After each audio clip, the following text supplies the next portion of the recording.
If you enjoy stories that feel real, touch your heart, and leave you thinking long after they end, then you're in the right place. Welcome to Mr. Wisdom Stories. The jazz musicians had stopped playing almost 10 minutes ago. No one had asked them to. One by one, they simply lowered their instruments and exchanged uncertain glances, as if they understood before anyone else that the celebration waiting to begin had quietly become something else. Rows of white chairs stretched across the garden beneath the warm Los Angeles afternoon sky. Fresh flowers framed the aisle. Family members adjusted their clothes, checked their watches, whispered to one another, then looked toward the entrance again. Still nothing. Juliet stood beside the officiant with her bouquet resting lightly in trembling hands.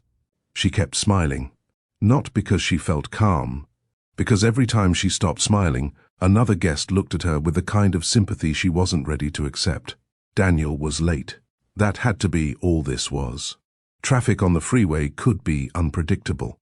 A flat tire, a dead phone, anything. Daniel wasn't careless. He wasn't unreliable.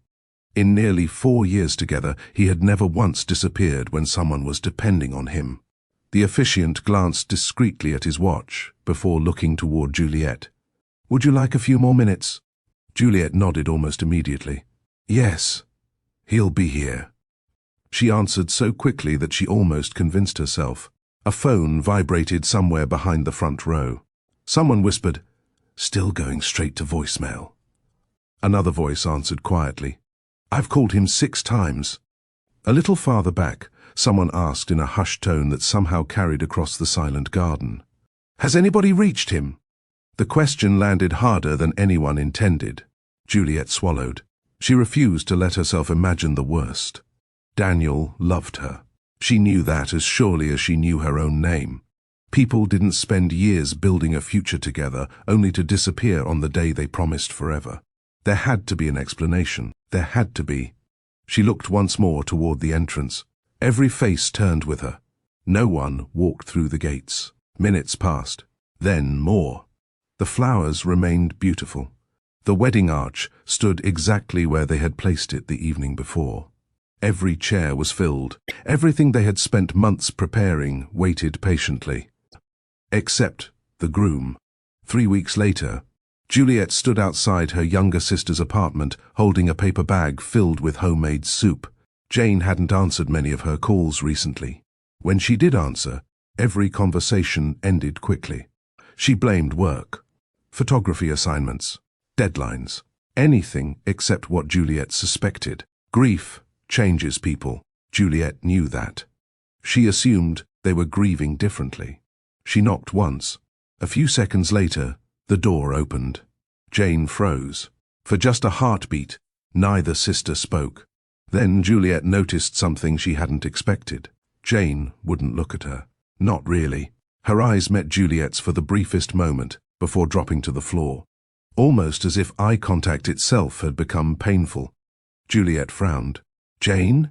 Her sister tried to smile. It lasted less than a second. You came. I brought you lunch." Jane nodded absent-mindedly. "Thanks." Neither of them moved. The silence stretched awkwardly between them. Juliet had spent 3 weeks wondering why the man she loved never arrived at their wedding. She had imagined accidents, cold feet, regret, a hidden life, 100 different possibilities. None of them explained why Jane suddenly seemed afraid to look at her. Something shifted inside Juliet. It wasn't jealousy. She never believed Jane had taken Daniel from her. It wasn't suspicion of an affair. That idea didn't fit either of them. This felt different, heavier. Jane looked exhausted in a way sleep couldn't fix. Her hands tightened around the edge of the door. She opened her mouth once, closed it again. Juliet spoke softly. "Jane, what's going on?" For several long seconds, Jane simply stood there. Then tears filled her eyes before she could stop them. Her voice barely rose above a whisper. "I should have told you." Juliet's heartbeat seemed to stop. Not because she understood, because she suddenly realized there really was something to understand. Something no one had been brave enough to say.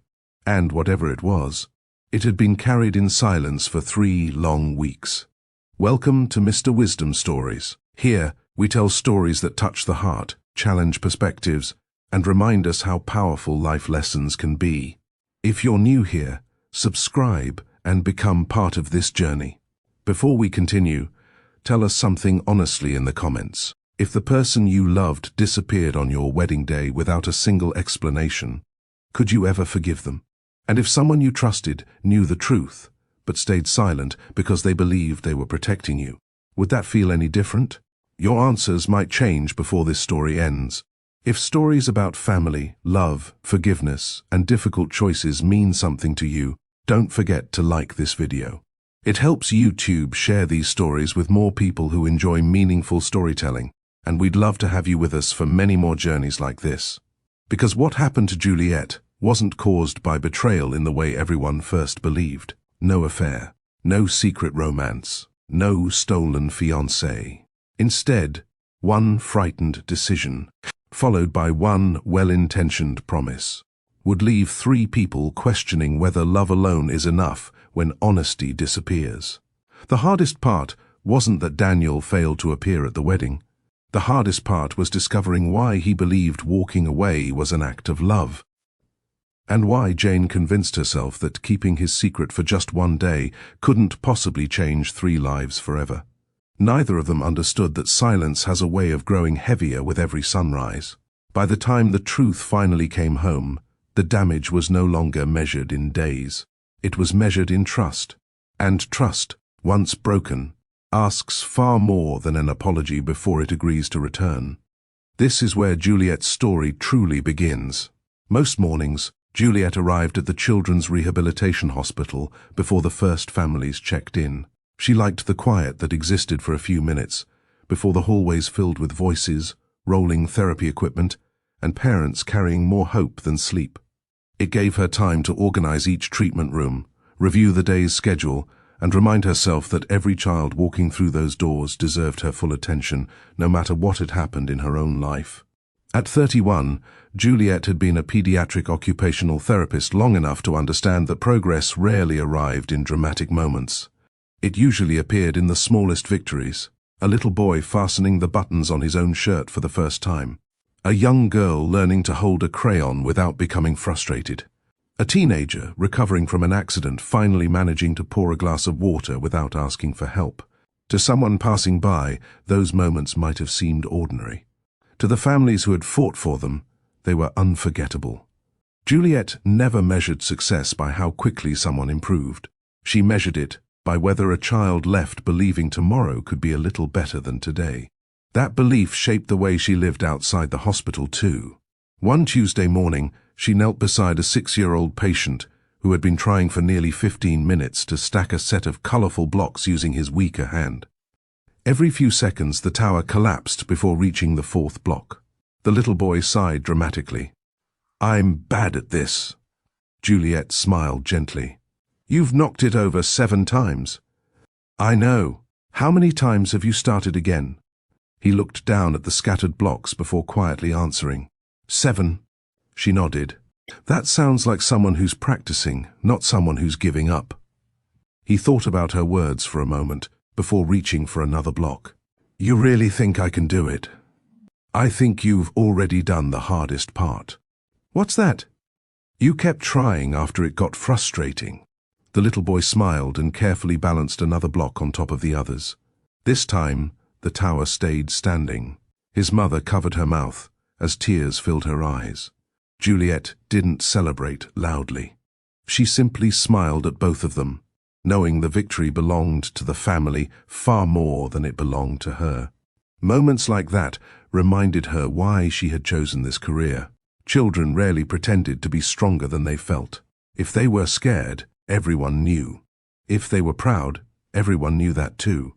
Adults often complicated emotions. Children usually told the truth without realizing it. Juliet hoped she never lost the ability to live that honestly. Her mother often said honesty was easier to practice inside a peaceful home than inside a perfect-looking one. Growing up in South Los Angeles, Juliet heard that lesson often enough to finish the sentence herself. "A peaceful home matters more than an impressive one," her mother would remind her while they folded laundry together or wash dishes after dinner. Their family never had endless money. Some months required careful budgeting. Vacations were simple. Birthday parties happened in backyards instead of expensive venues. But the front door always opened to laughter, conversation, and people who looked after one another. Her mother believed that was real success. Juliet carried that lesson into adulthood without realizing how deeply it had settled inside her. It explained why she never chased relationships that looked exciting from the outside but felt exhausting behind closed doors. She wanted consistency, kindness, dependability, the kind of love that made ordinary Tuesdays feel worthwhile. As she finished the morning therapy session, her phone vibrated inside the pocket of her scrub top. Normally, she ignored personal calls during appointments. This time, she glanced at the screen because the number belonged to the garden venue hosting the wedding. She excused herself for a moment and stepped into the hallway. "Hello, this is Juliet." A cheerful coordinator greeted her. "Good morning, Juliet. I just wanted to confirm your final guest count and delivery schedule before this weekend." Juliet leaned against the wall, smiling despite herself. It still feels strange hearing someone say, "this weekend." The coordinator laughed. "I imagine it does." They spent several minutes confirming table arrangements, the live jazz performance, floral delivery times, and the family speeches planned after dinner. Everything was falling into place exactly as they had hoped. When the call ended, Juliet slipped her phone back into her pocket and stood still for a moment. Only a few more days. After nearly 4 years together, she and Daniel would finally begin the next chapter of their lives.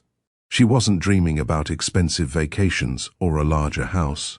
She was looking forward to ordinary mornings, sharing coffee before work, deciding together what to cook for dinner, arguing playfully over grocery lists, growing older beside someone who had quietly become her favorite part of every day. She took one slow breath before returning to the therapy room. The little boy looked up with an impatient grin. "Are we building another tower?" Juliet laughed softly. "We are." She picked up another block. Neither of them knew that while they were celebrating small steps forward, life was already moving quietly toward a moment that would test everything Juliet believed about trust, love, and the promises people make when they think they're protecting the ones they care about. About 4 years before the wedding that never happened, the city of Los Angeles organized a neighborhood volunteer project to restore a public park after a series of winter storms had damaged several playground structures. Broken benches had been stacked near the entrance. Sections of fencing leaned awkwardly against temporary barriers. Fresh wood and bags of mulch were scattered across the grounds, waiting for volunteers willing to spend a Saturday morning getting their hands dirty. Juliet signed up because the park sat only a few blocks from the neighborhood where she had grown up. Many of the children she worked with at the rehabilitation hospital depended on parks like this one to practice balance, coordination, and confidence outside the therapy room. Restoring it felt like helping her patients in another way. She arrived wearing old jeans, work gloves tucked into one pocket, and a baseball cap that kept her curls away from her face. Dozens of volunteers were already gathering. Some chatted with friends they already knew. Others looked around awkwardly, wondering where to begin. Juliet collected her name tag, accepted a pair of safety goggles, and joined the group assigned to replace damaged wooden borders around one of the playground areas. That was where she first noticed Daniel. Not because he was trying to be noticed. Quite the opposite. He wasn't telling stories to entertain everyone. He wasn't giving advice nobody had requested. He wasn't acting like the unofficial supervisor. He simply listened whenever someone spoke, and quietly began working. For nearly an hour, Juliet barely exchanged more than 2 sentences with him. They worked on opposite sides of the same section, passing tools back and forth whenever someone needed them. "Can you hand me the level?" Daniel asked. She passed it over. "Thanks." That was the entire conversation. Oddly enough, Juliet appreciated it. There was no pressure to impress each other. No awkward attempts at flirting. Just 2 strangers helping rebuild a place children would soon enjoy again. Around lunchtime, volunteers gathered beneath a shaded picnic shelter where sandwiches, bottled water, and fruit had been donated by nearby businesses. People laughed about sore backs and crooked hammer swings. Someone joked that half the benches looked better before they started. The laughter spread easily. As Juliet reached for a bottle of water, she noticed an elderly volunteer struggling with one of the heavier supply containers sitting near the truck. Before anyone called attention to it, Daniel quietly walked over. He didn't rush. He didn't announce that he was helping. He simply lifted the container and began moving several others to a location where everyone could reach them without carrying heavy loads across the park. When the older man thanked him, Daniel smiled. "We're all trying to finish the same job." Then he returned to his lunch as though nothing unusual had happened. Juliet watched the exchange from across the shelter. Most people probably never noticed it. She did. Working at the hospital had taught her that kindness often appeared in moments no one applauded. The people who helped because someone was watching weren't the same as the people who helped because someone needed it. Daniel belonged to the second group. Later that afternoon, the two of them ended up repainting a section of playground fencing together. Juliet dipped her brush into the paint tray before looking toward him. "So, have you done this before?" Daniel glanced at the fence. "If you mean painting." He laughed quietly. "I'm learning." She smiled. "I couldn't tell. That's because you're standing on the side I haven't reached yet." Juliet looked around the corner. His earlier brushstrokes wandered in several directions. She couldn't help laughing. "I was trying to be encouraging. I appreciate the effort. Should I pretend I didn't see it? I'd respect you less if you did." For the next several minutes, they worked while trading small observations about the project, favorite neighborhoods around Los Angeles, and the surprising number of children already waiting outside the temporary barriers, hoping the playground would reopen soon. Nothing about the conversation felt extraordinary. There were no dramatic confessions, no instant connection. When the volunteer coordinator thanked everyone before the afternoon ended, Juliet honestly assumed she might never see Daniel again. As people collected their bags and prepared to leave, Daniel walked over holding a folded flyer. "I think they're organizing another volunteer day next month." Juliet accepted the paper. "I saw that." "You coming back?" She considered it. "Probably." He nodded once. "Good." There was another brief pause. "I'm Daniel." She smiled. "Juliet. I guess we're introducing ourselves a little late." "We still finished the playground." "Fair point." They both laughed. As they walked toward the parking lot, Juliet noticed he drove an aging sedan with faded paint and a cracked sun visor held together by tape. It wasn't spotless. Neither was it neglected. It simply looked like a vehicle belonging to someone who cared more about where he was going than about impressing strangers along the way. She climbed into her own car and watched him wave once before pulling onto the street. Their first meeting ended exactly that simply. No exchanged phone numbers. No promise to call. No dramatic music. No certainty that either of them had just met someone who would one day change the course of their life. Over the next several weeks, they crossed paths again during 2 more community volunteer events. The conversations became a little longer each time. Daniel discovered Juliet had a habit of carrying extra granola bars because one of her young patients had once reminded her that hungry people made impatient decisions. Juliet discovered Daniel had an unfortunate talent for buying grocery store coffee that somehow tasted worse every single week. "You keep buying the same brand," she teased one Saturday morning. "I'm optimistic." "No." She laughed. "You're stubborn." "I prefer consistent. Those aren't always the same thing." He lifted the paper cup and took another sip. His face immediately tightened. Juliet raised one eyebrow. "Still defending it?" Daniel looked down at the cup for a long second before quietly dropping it into the nearest trash bin. "You may have a point." She laughed so hard that several nearby shoppers turned to look. It wasn't the kind of laughter people forced to be polite.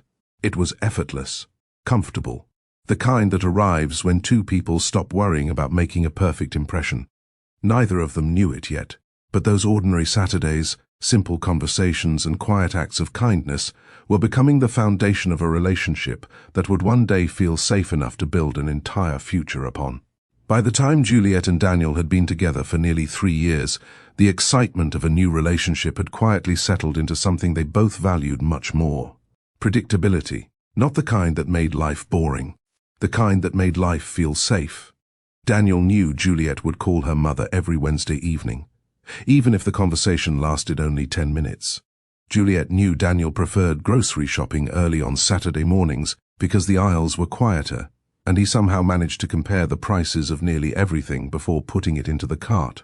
She teased him about it every single week. "You know they're not giving out trophies for saving 73 cents. Daniel studied another shelf before replying. "Maybe not. So why are we still standing here?" "Because 73 cents every week becomes real money." Juliet laughed and gently pushed the shopping cart forward. "My future husband." Daniel smiled. "Our future grocery budget." Those little conversations became part of their routine. Neither of them needed expensive nights out to enjoy each other's company. Sometimes they ordered takeout and watched old movies neither had seen in years. Sometimes they walked along the beach after work, talking about everything from difficult patients at the hospital to complicated engineering projects that Juliet admitted she barely understood. Whenever Daniel started explaining structural design in too much detail, Juliet would grin. "I understood the first 3 sentences. You stopped listening after that?" "I stopped understanding after that." He laughed every time. "So you were still listening?" "I love you." "That wasn't my question." "I know." She slipped her hand into his. It was still the answer. Their relationship wasn't built on dramatic declarations. It was built on ordinary conversations that slowly became the rhythm of everyday life. Sunday evenings almost always belonged to Juliet's family. Her mother's dining table had a way of becoming smaller every time another serving dish appeared. No one left hungry. No one left quickly. Meals stretched into long conversations that often continued well after dessert. Daniel fit naturally into those evenings. Not because he tried to impress anyone, because he listened. Juliet's mother appreciated that. She once watched Daniel quietly refill everyone's glasses before sitting down himself. After dinner, while everyone else debated whose turn it was to wash the dishes, he had already rolled up his sleeves. "You don't have to do that," Juliet's mother told him. "I know. You're the guest." Daniel smiled. "I don't feel like one anymore." Her mother returned the smile without saying another word. Later that evening, as they drove home, Juliet looked across the car. "My mom likes you." Daniel kept his eyes on the road. "I hope so." "No." She shook her head. "I mean, she really likes you." "What makes you say that?" "She packed leftovers." Daniel laughed. "That's the test?" "In my family?" Juliet smiled. "It's practically an adoption ceremony." Family gatherings always became louder whenever Jane arrived. She almost never entered a room without a camera hanging from one shoulder. She wasn't interested in formal portraits where everyone stood perfectly still. She preferred catching moments before people noticed she was there. Daniel laughing after accidentally dropping hamburger buns during a family barbecue. Juliet trying to rescue an overcooked dessert by covering it with extra whipped cream. Her mother pretending not to dance while humming along to old jazz records. Those photographs slowly filled everyone's phones. Looking at them felt less like flipping through an album and more like remembering conversations. Jane loved that. "Nobody smiles the same way when you ask them to," she often said. "You have to catch people living." Juliet agreed. Some of her favorite pictures were the ones she never realized had been taken. Daniel reaching for her hand while crossing a busy street. The two of them laughing over a board game nobody could remember the rules to. A blurry photograph of them cleaning the kitchen after Thanksgiving while arguing over who had made the bigger mess. Nothing looked staged. Nothing looked perfect. Everything looked real. One evening, after another family dinner, Daniel and Juliet decided to stop by a quiet overlook facing the Pacific before heading home. The sky was beginning to turn shades of orange and deep blue as the last few people wandered along the walking path. Neither of them said much. They had always been comfortable sharing silence. Daniel rested both hands on the wooden railing and watched the waves for several moments. Finally, he spoke. "I've been thinking about something." Juliet smiled. "Should I be nervous?"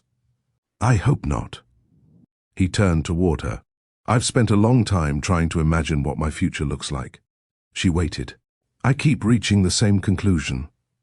He took a slow breath. "I don't want to make ordinary decisions without you anymore." Juliet felt her heart begin to race. Daniel reached into his jacket pocket. There was no audience, no photographer hiding nearby, no music, only the steady sound of the ocean below. He held out a small ring. "I love the big moments we'll have someday." His voice remained calm. "But honestly, I think I'm looking forward to ordinary Tuesdays even more." Juliet laughed through unexpected tears. "That's your proposal?" Daniel smiled nervously. "I had a longer speech." "What happened to it?" "I forgot almost all of it." She looked at him for a long second, before nodding. "I don't need the speech." "You don't?" "I already know." Daniel blinked. "Know what?" "That I want every ordinary Tuesday with you too." She slipped the ring onto her finger before he even remembered to ask the traditional question. Daniel laughed. "I skipped an important step." "You did?" "So, he smiled. "Will you marry me?" Juliet nodded. "Yes." The answer felt so natural that it almost sounded like something she had been saying her whole life. The months that followed became a season of careful planning instead of extravagant spending. They chose a renovated garden venue in Los Angeles because it felt welcoming rather than expensive. They hired a local jazz group that reminded Juliet of the records her mother loved playing during family dinners. They kept the guest list close to 100 people, the friends, relatives, neighbors, and co-workers who had genuinely shared their lives. Family members volunteered to give speeches instead of hiring professional entertainers. Jane insisted she wanted to photograph the entire day herself. "I know exactly when both of you forget the camera exists," she said. "Those are always the best pictures." Juliet hugged her. "I wouldn't trust anyone else." As invitations were mailed and final confirmations began arriving, excitement quietly replaced nervousness. Everything seemed to be falling into place exactly as they had hoped. Neither Juliet nor Daniel wanted a wedding designed to impress strangers. They wanted a celebration that looked like the life they intended to build afterward. Simple, steady, honest. As the final week before the ceremony approached, every conversation seemed to end with another countdown. Only 6 more days. Only 4. Just 1 week left. Everyone believed they were standing at the beginning of the happiest chapter of Juliet and Daniel's lives. No one, not Juliet, not Jane, not even Daniel himself, could imagine that before those 7 days were over, one unexpected appointment would place a question in Daniel's mind that would change the way he looked at every promise he was preparing to make. 3 days before the wedding, Daniel arrived at the medical clinic just after 8 o'clock in the morning. The appointment had been scheduled weeks earlier, as part of the health screening required for an international structural engineering assignment his firm hoped he would lead the following year. If everything went as planned, the project would take him overseas for several months after he and Juliet had settled into married life. He expected the visit to be routine. Complete the paperwork, answer a few questions, finish a physical examination, go home before lunch. He had even promised Juliet he would stop by the bakery afterward to taste one last sample before confirming the desserts for the reception. "You'd better not approve anything with coconut," she had joked over breakfast. Daniel smiled at the memory while signing another form. "I remember." The receptionist directed him toward an examination room. The first part of the appointment moved exactly as expected. Blood pressure, vision, hearing, medical history. The physician asked careful questions while making notes on a tablet. "Any recent injuries?" "No." "Persistent headaches?" "No." "Problems with balance?" Daniel shook his head. "Nothing unusual." The examination continued. When the physician tested several neurological responses, Daniel noticed a slight pause. Not a dramatic one, just long enough to make him wonder whether something had caught the doctor's attention. The physician repeated one of the tests, then another. Daniel sat quietly, waiting. Finally, the doctor pulled a chair closer, instead of ending the appointment. "I'd like to ask a few more questions, if that's all right." Daniel nodded. "Of course. Has anyone in your immediate family ever been diagnosed with a neurological condition?" For a brief moment, Daniel said nothing. Then he answered quietly, "My father." "What condition?" Daniel looked toward the floor. "He developed a degenerative neurological disease several years before he passed away." The physician acknowledged the answer with a slow nod. "Thank you for telling me." Daniel felt his shoulders tighten. "Why are you asking?" The doctor chose his words carefully. "A few of today's neurological responses weren't quite what I expected." Daniel remained still. "What does that mean?" "At this stage..." The physician folded his hands. "It may not mean anything serious." Daniel searched the doctor's face for certainty. He didn't find it. "There are several possible explanations." The physician continued in the same calm tone. "Fatigue, temporary inflammation, a recent viral illness, autoimmune conditions. Sometimes we simply repeat the examination and everything returns to normal." Daniel listened without interrupting. "Because of your family history," the doctor added, "I'd recommend additional testing sooner rather than later." Daniel barely heard the final sentence. His mind had already gone somewhere else. He saw his father sitting in the living room years earlier, struggling to button a shirt that had once taken only seconds.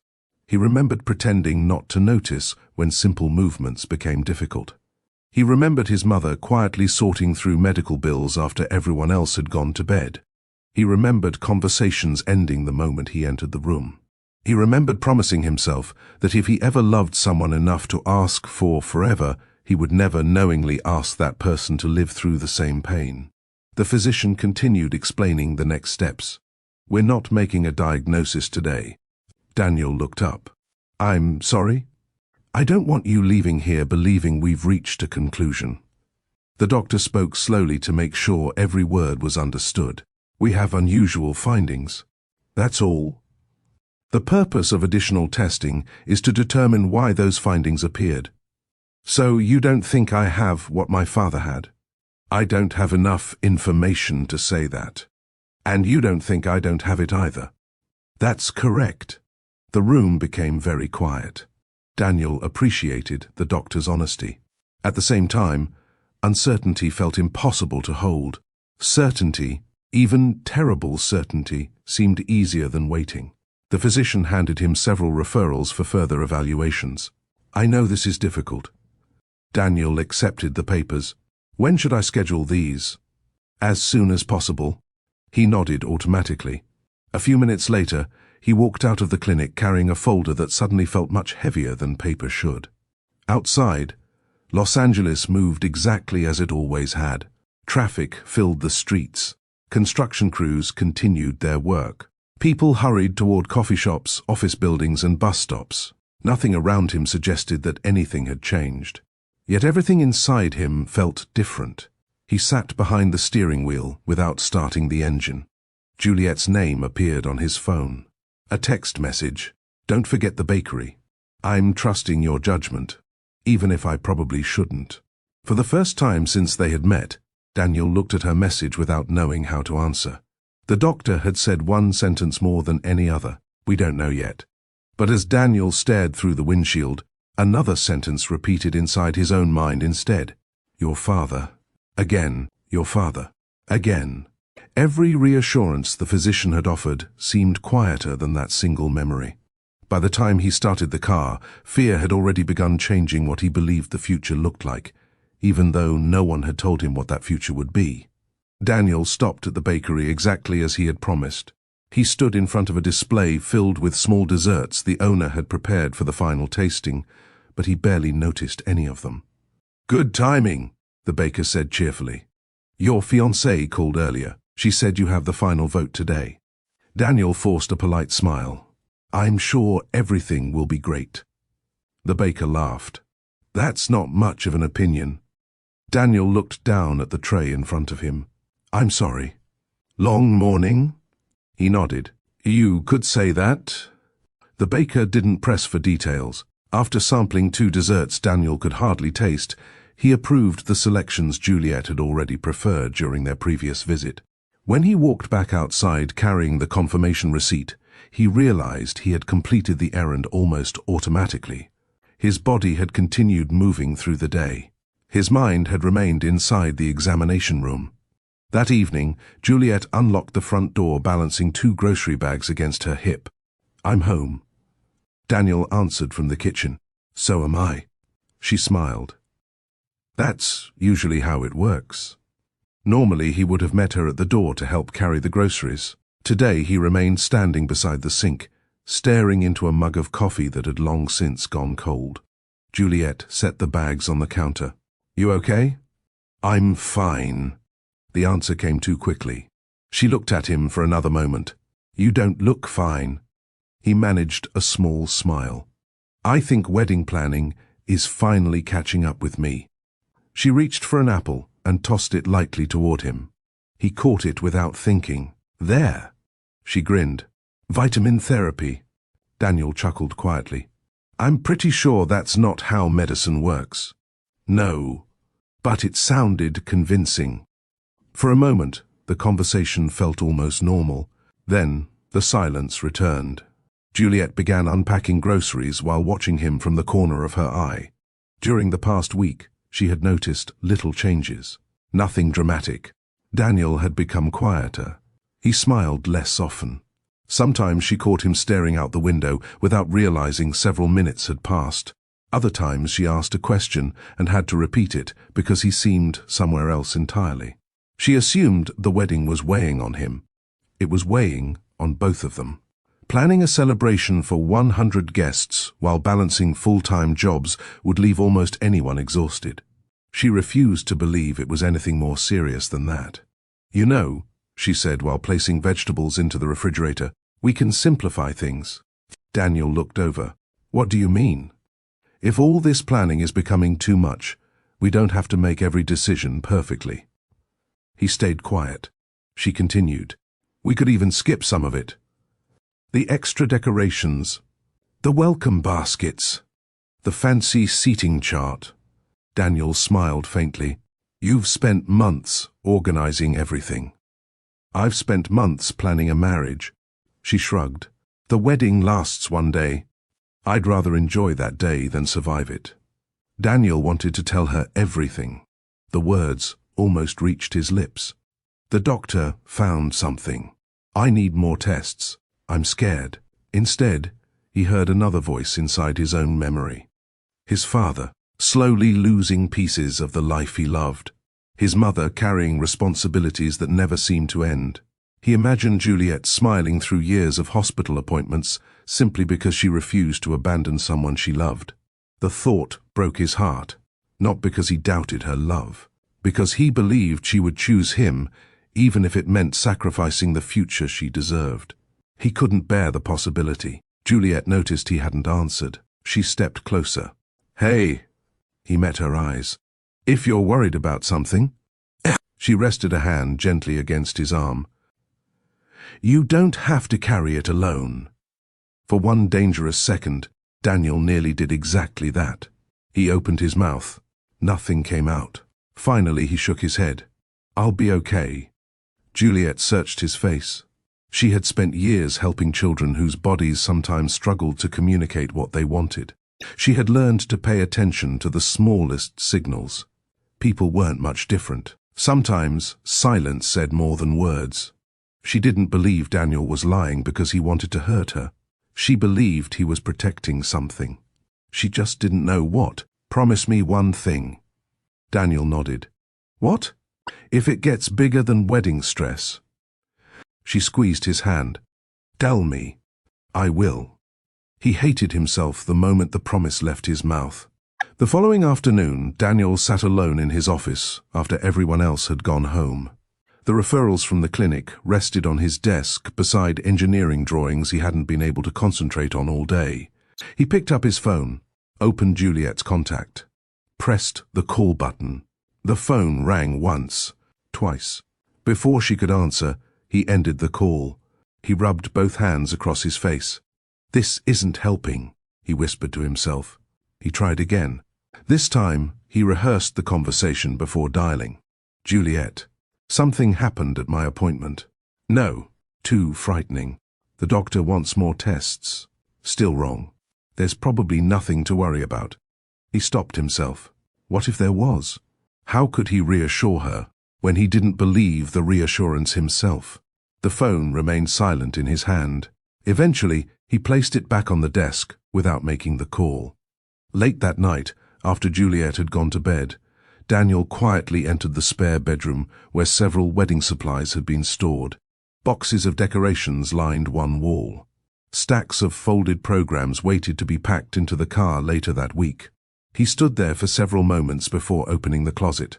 From the top shelf, he removed a small travel bag.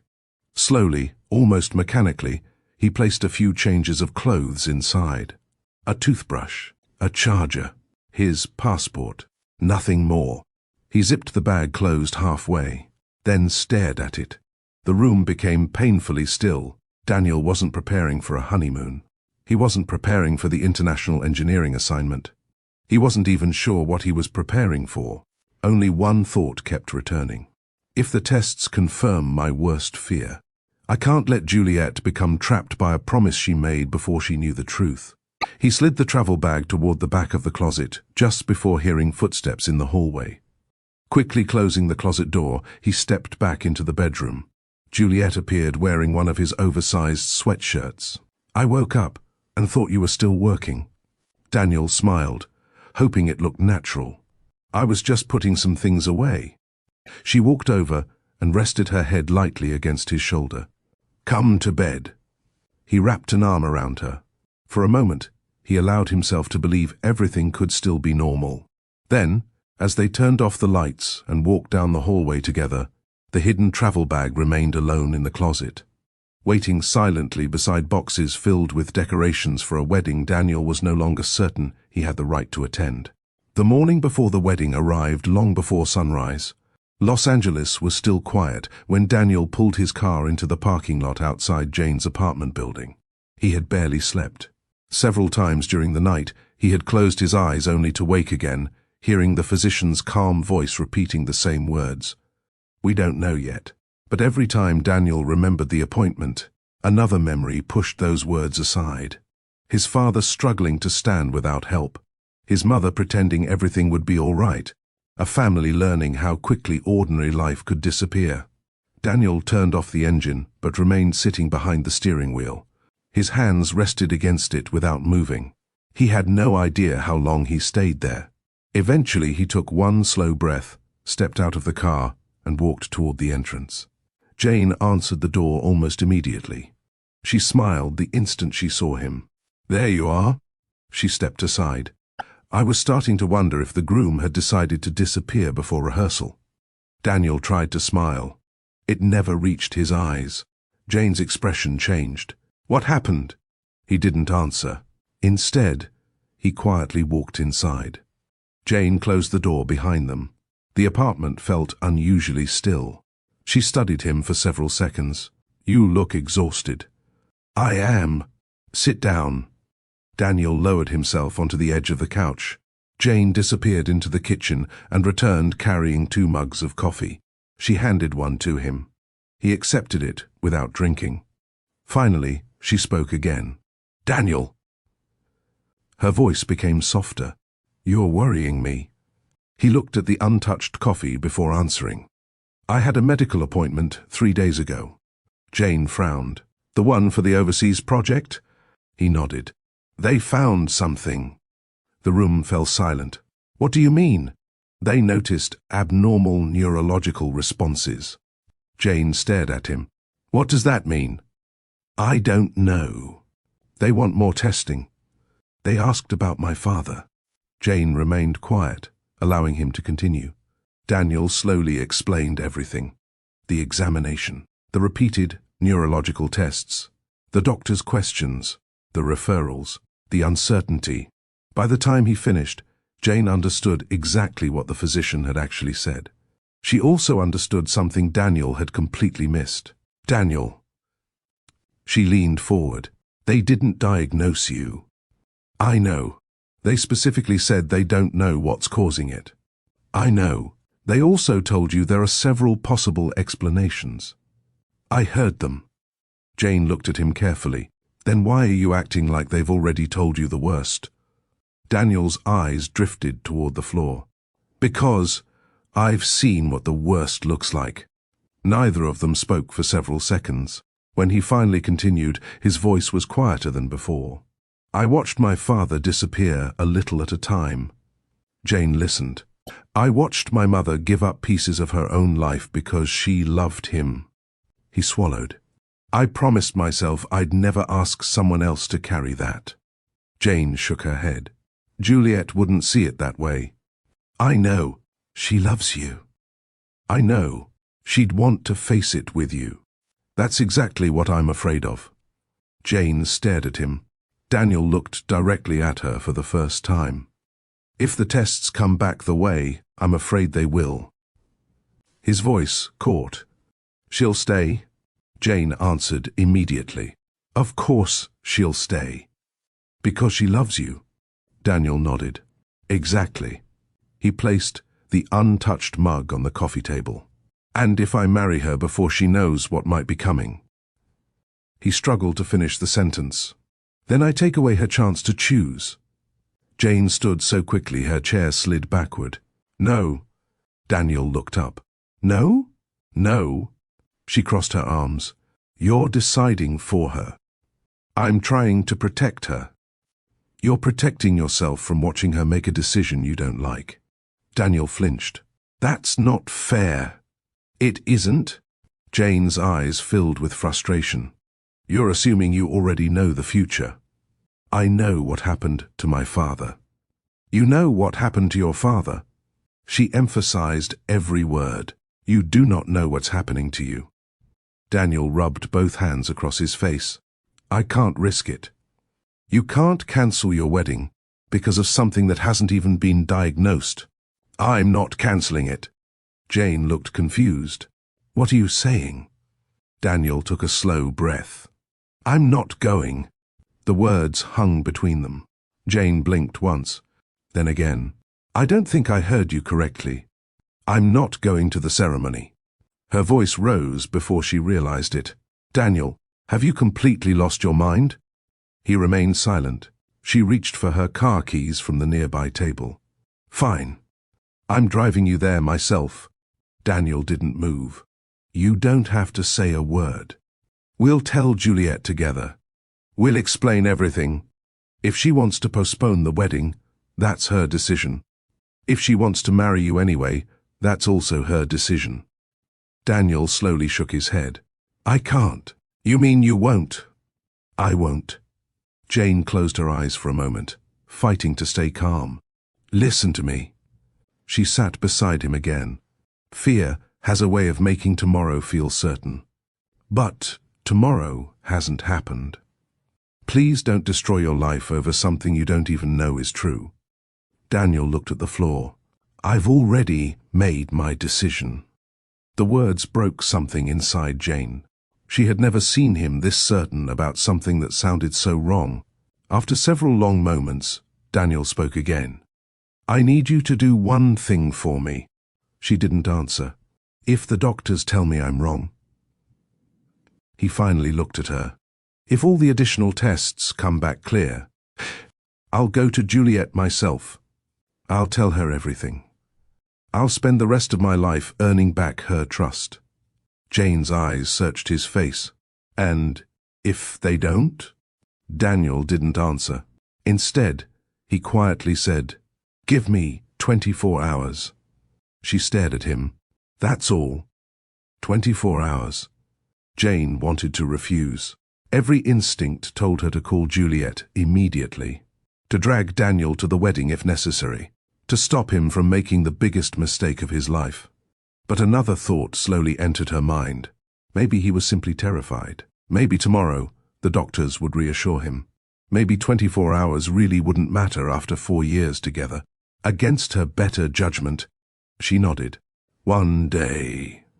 Daniel closed his eyes. Thank you. No. Jane's voice trembled. "Don't thank me." She wasn't sure why she had agreed. She only knew she hoped she would never regret it. A few minutes later, Daniel picked up his travel bag and walked toward the front door. Jane followed him into the hallway. "Daniel," he turned, "I still think you're making a terrible mistake." He managed a tired smile. "I hope you're right." Then he walked away. Jane remained standing in the doorway until his car disappeared around the corner. Only after the street became quiet did she whisper the words she wished he had believed himself. "Uncertainty isn't the same as goodbye." She closed the door slowly. Without realizing it, she had just made a promise that would haunt her for the next 3 weeks, and force her to live with the painful truth that keeping the wrong promise can become its own kind of betrayal. Wedding mornings rarely unfold exactly as planned. Juliet accepted that before she even opened her eyes. Someone would forget cufflinks. Someone would arrive too early. Someone would spill coffee on perfectly pressed clothes. Those little moments became part of almost every family celebration, and she had laughed about them with Daniel more than once during the months leading up to their wedding. "This day won't be perfect," she had told him one evening while reviewing the final checklist. Daniel smiled. "I don't need perfect." "Good," she laughed, "because we're inviting our families." That memory returned to her as sunlight slipped through the curtains on the morning she had imagined for years. She sat up slowly, took one deep breath, and smiled. Today, after nearly 4 years together, today had finally arrived. The bridal suite overlooking the garden slowly filled with activity. Hairstylists unpacked their supplies. Garment bags were carefully unzipped. Fresh flowers arrived one arrangement at a time. Someone turned on soft jazz through a small speaker, while everyone settled into the comfortable excitement that usually comes before a wedding. Juliet greeted each person with the same warm smile she gave nervous parents at the hospital. Calm had always been contagious. If she stayed relaxed, everyone else usually did too. Jane arrived carrying 2 camera bags over one shoulder. "You beat me here."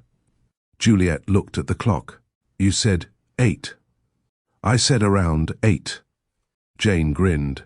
"I still have a reputation to protect." Juliet laughed and hugged her.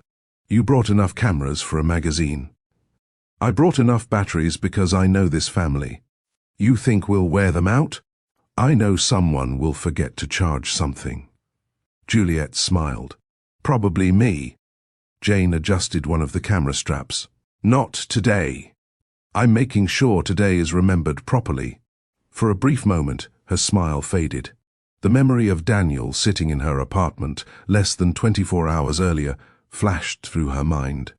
She quickly pushed it away. He would come. He had to. 24 hours had not passed yet. Everything would still be all right. Juliet noticed the brief change in her expression. "You okay?" Jane answered almost immediately.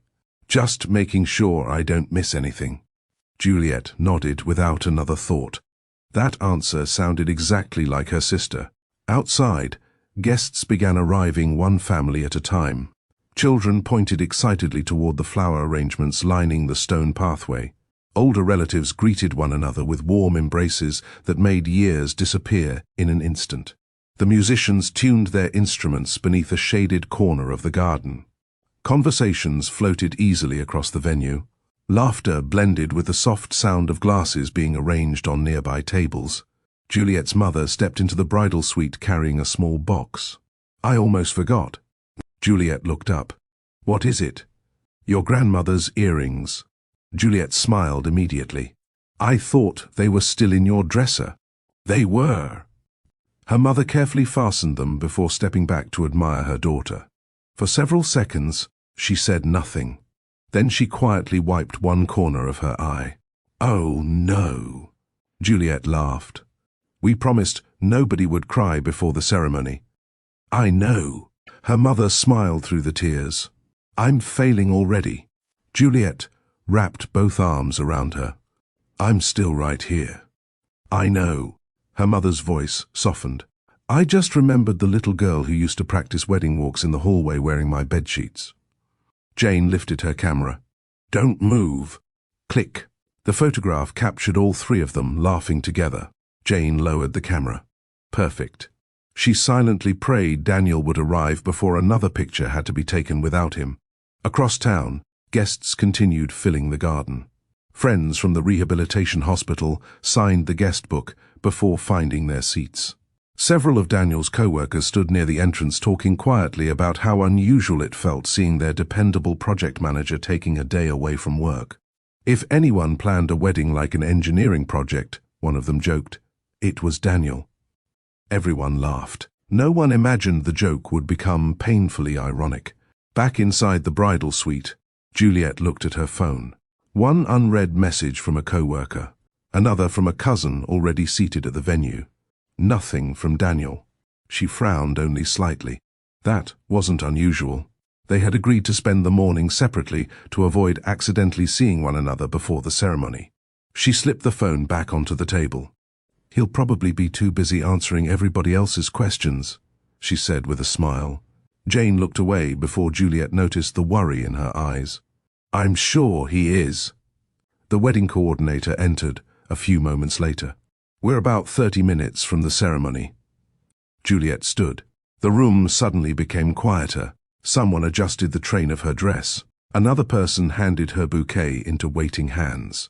She looked into the mirror one final time, not searching for perfection, only making sure she still looked like herself. She smiled. The woman looking back seemed peaceful, hopeful, ready. Outside, the musicians began the opening melody as guests settled into their seats. The officiant took his place beneath the flower-covered arch. One by one, conversations faded. The ceremony was ready to begin. Only one person had not yet arrived. At first, no one seemed concerned. Daniel had always been reliable. Reliable people earn patience. 5 minutes passed. Then another. The wedding coordinator checked her phone. Nothing. She quietly stepped away to make a call. Straight to voicemail. She tried again. The same result. Without drawing attention to herself, she walked toward Jane. Have you heard from Daniel this morning? Jane forced herself to answer calmly. No. Her heartbeat quickened. She looked toward the garden entrance. Every instinct inside her hoped the next car pulling into the parking lot would be his. Because with every passing minute, the promise she had made the previous morning felt heavier than it had any right to feel. The first delay felt almost ordinary. Guests continued chatting in low voices while the jazz trio filled the garden with another familiar melody.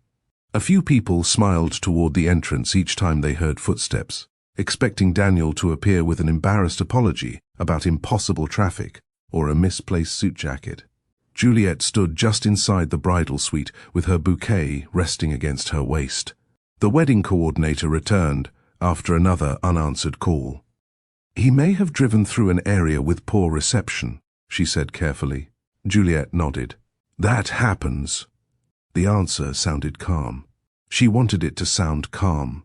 Inside, she had already started counting the minutes. Her mother stepped closer. Sweetheart, why don't you sit down for a minute? Juliet smiled. If I sit, I'll wrinkle the dress. I don't think anyone will notice. I will. Her mother squeezed her hand. Neither woman mentioned Daniel. Neither wanted to give unnecessary fear a voice. Outside, another 5 minutes slipped away. The officiant quietly approached the wedding coordinator. We can wait a little longer. I think that's best. He nodded. I've seen delayed ceremonies before. So have I. But this feels different. She didn't answer, because it did. Daniel wasn't the kind of man people worried about arriving late. He planned everything. He double-checked everything. If he promised to be somewhere, he usually arrived early. That reputation, the one everyone admired, now became the reason concern spread so quickly. A dependable person missing without explanation never felt ordinary. It felt wrong. Juliet looked at her phone again. Nothing. She opened their last conversation. Daniel's final message from the previous evening was still there. Sleep well. Tomorrow starts our next chapter. She stared at the words for several seconds. There hadn't been an argument, no cold conversation, no uncertainty about getting married, nothing that explained what was happening. Jane watched her from across the room. Every glance toward Juliet tightened the knot already growing in her stomach. Call him again. The thought wouldn't leave her alone. She slipped into the hallway and dialed Daniel's number. 1 ring. 2. Then voicemail. She ended the call before the automated message finished speaking. Again, voicemail. Her hands began to shake. The 24 hours Daniel had asked for were almost over. Where was he? The wedding coordinator walked over quietly. Any luck? Jane swallowed. No. You know him well? I do. Is there anywhere he might have gone? Jane felt the question settle heavily between them. There was somewhere. She knew exactly where he had been yesterday morning. She knew why he had left carrying a travel bag. She knew he had been terrified. But she had promised. And every minute that passed made that promise feel less like loyalty and more like a weight pressing against her chest. She forced herself to continue. I don't know. The words tasted wrong. The coordinator nodded politely before walking away. Jane closed her eyes for a brief moment. She had never lied to protect herself. Today, she was lying because she believed she was protecting 2 people at once. It didn't feel noble. It felt unbearable. Inside the bridal suite, Juliet finally stood. I should probably go outside. Her mother looked uncertain. Maybe give it another minute. Juliet managed a small laugh. If I stay in here much longer, everyone will think I'm hiding. You don't have to be strong every second. I know. Juliet looked toward the doorway. But Daniel wouldn't want our guests worrying. The sentence caught Jane completely off guard. Even now, even with no explanation, Juliet was defending him. The realization hurt more than Jane expected. They slowly walked toward the garden together. Conversations faded the moment Juliet appeared. Every guest smiled encouragingly. Some applauded softly. Others wiped away emotional tears simply because she looked so beautiful walking toward the ceremony space. Juliet returned every smile she could. She refused to let anyone see the growing fear inside her. The officiant stepped forward. We're just giving Daniel a few more minutes. Juliet nodded. Thank you. He lowered his voice. Has anyone heard from him? She answered honestly. Not yet. I'm sure there's an explanation. So am I. She believed those words when she spoke them. She had to. Across the seating area, one of Daniel's co-workers approached another. This isn't like him. No. Something must have happened. I hope he's all right. Those conversations spread quietly from one row to another. No one spoke loudly enough for Juliet to hear. They didn't want to make the moment harder. But silence has a way of carrying worry farther than whispers ever could. Nearly 30 minutes had passed since the ceremony was supposed to begin. The musicians stopped playing, not because anyone instructed them to. The music simply no longer fit the atmosphere. One violinist slowly lowered her instrument. The garden became still. Juliet looked once more toward the entrance. Every instinct inside her expected to see Daniel running through the gate, apologizing, smiling sheepishly, promising he could explain everything. Instead, nothing moved. She reached into her purse and dialed his number herself. The call connected. For one hopeful second, she thought he might answer. Then the familiar voicemail greeting began. She ended the call before it finished. Tried again. The same result. Her mother rested a hand gently against her back. Juliet. She shook her head. No. Tears threatened to appear. She blinked them away. He wouldn't do this. No one answered, because everyone wanted to believe her. A cousin stepped forward carefully. Maybe there was an accident. Juliet immediately nodded. Exactly. She looked around at everyone standing nearby. That's probably it. The freeway. His phone. Something happened. She spoke quickly, almost as if saying the possibilities aloud could make one of them true. He wouldn't just disappear. No. He loves me. The final sentence came out quietly, almost to herself. Jane looked down at the camera hanging from her shoulder. She hadn't taken a photograph in nearly 40 minutes. For the first time since she had picked up a camera as a teenager, she found herself praying there would be one moment she would never have to capture. She wanted Daniel's car to appear. She wanted him to walk through the gate. She wanted to hate him for frightening everyone, and then forgive him 5 minutes later. Instead, every passing second made hope a little more difficult to hold. And somewhere inside her, a terrifying thought finally took shape. Maybe Daniel wasn't coming. Maybe the promise she believed would last one day had already become something far more devastating than she ever imagined. No one could say exactly who made the decision first. Perhaps it was the wedding coordinator, perhaps it was the officiant, or perhaps everyone simply reached the same heartbreaking conclusion at the same time. Daniel wasn't coming. The realization settled over the garden quietly. No announcement, no dramatic interruption, just a silence that gradually replaced every hopeful conversation. The officiant walked toward Juliet with slow, careful steps. His voice remained gentle. "Juliet." She looked at him immediately. He hesitated before speaking again. "I think we've waited as long as we reasonably can." She searched his face. Even now, a part of her expected someone to interrupt. A car pulling into the parking lot. A phone finally ringing. Someone shouting that Daniel had been found. Nothing happened. She lowered her eyes to the bouquet in her hands. The flowers looked exactly the way they had an hour earlier. Nothing around her had changed. Only the future she thought she understood. Her mother quietly slipped an arm around her shoulders. "We can go inside for a little while." Juliet nodded without speaking. The bridal suite felt strangely unfamiliar when she stepped back inside. Just a short time earlier, it had been filled with excitement, laughter, and people adjusting dresses and ties. Now almost everyone stood silently, unsure whether to stay or leave. The makeup artist slowly packed away her brushes. The hairstylist folded her equipment into neat cases. No one wanted to make noise. No one wanted to make Juliet feel as though they were giving up. The wedding coordinator entered a few moments later carrying a clipboard she no longer seemed interested in reading. She knelt beside Juliet. "I'm so sorry." Juliet finally looked up. "Have we heard anything?" The coordinator slowly shook her head. "No." Juliet waited, as though another sentence might follow. It didn't. She inhaled slowly, before asking the question she had been avoiding. "So, her voice trembled. "What happens now?" The coordinator answered with remarkable kindness. "Only what you decide."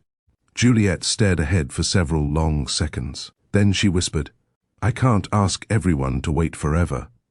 The words hurt, simply because saying them made the situation real. Her mother squeezed her hand. "You don't have to think about the guests." "I do." Juliet managed a weak smile. "They came because they love us." The word "us" caught in her throat. She corrected herself almost immediately. "They came because they love me." Her mother didn't correct her. Outside, guests slowly began standing from their seats. No one rushed toward the parking lot. Most remained where they were, quietly talking among themselves. Some approached members of Juliet's family to offer hugs. Others simply stood nearby, hoping there might still be some explanation. Daniel's co-workers looked as confused as everyone else. "I've worked with him for 8 years, one of them said quietly. "I've never seen him miss a meeting." Another shook his head. "If something kept him away today." He couldn't finish the sentence. No explanation seemed large enough. The musicians carefully packed away their instruments. The soft sounds of metal clasps closing instrument cases echoed across the garden. The wedding that had begun with music ended without a single final song. Near the reception area, servers stood beside tables covered with food prepared for a celebration that would never begin. Steam still rose from freshly prepared dishes. Glasses sparkled beneath the afternoon light. Everything had arrived exactly on schedule. Everything except the groom. The wedding cake stood untouched beneath a glass display. 3 elegant tiers decorated with fresh white flowers. Juliet and Daniel had spent nearly an hour choosing the flavor together, after laughing through far too many samples. Daniel had insisted every frosting tasted identical. Juliet teased him for pretending to have a sophisticated opinion. "You've chosen the same flavor 4 times. "I have not." She pointed toward the tasting sheet. "You absolutely have." Daniel studied the paper. "I may owe you an apology." The memory appeared without warning. It disappeared just as quickly. Juliet looked away from the cake. She couldn't bear to see it any longer. The wedding coordinator quietly asked whether the reception should be cancelled. Juliet closed her eyes, then nodded once. "Yes." The single word seemed to travel across the entire venue. Staff members began clearing tables that no one had used. Servers carefully covered trays of untouched meals. Decorations remained exactly where they had been placed that morning. Beautiful, complete, unneeded. One by one, guests approached Juliet before leaving. Some hugged her tightly without speaking. Others struggled to find words that didn't sound empty. "We're praying for you. If you need anything, we're here." Juliet thanked every person who stopped. She stood a little straighter than she felt. She smiled more often than she wanted. Years of comforting frightened parents at the hospital had taught her something unexpected. Sometimes people weren't looking for perfect words. Sometimes they simply needed someone willing to remain standing. She did that now. Not because she wasn't hurting, because everyone around her already looked heartbroken enough. Several hours later, the garden had almost emptied. Only a handful of family members remained. Juliet finally asked to leave. The drive home felt longer than she remembered. No one played music. No one tried to start conversation. The city moved normally outside the windows. Traffic lights changed. People walked dogs along sidewalks. Families carried grocery bags into their homes. Life continued with astonishing indifference. Juliet rested both hands in her lap, still wearing the wedding ring Daniel had placed on her finger months earlier when he proposed beside the Pacific. She slowly turned it once, then stopped. She couldn't bring herself to remove it. Not yet.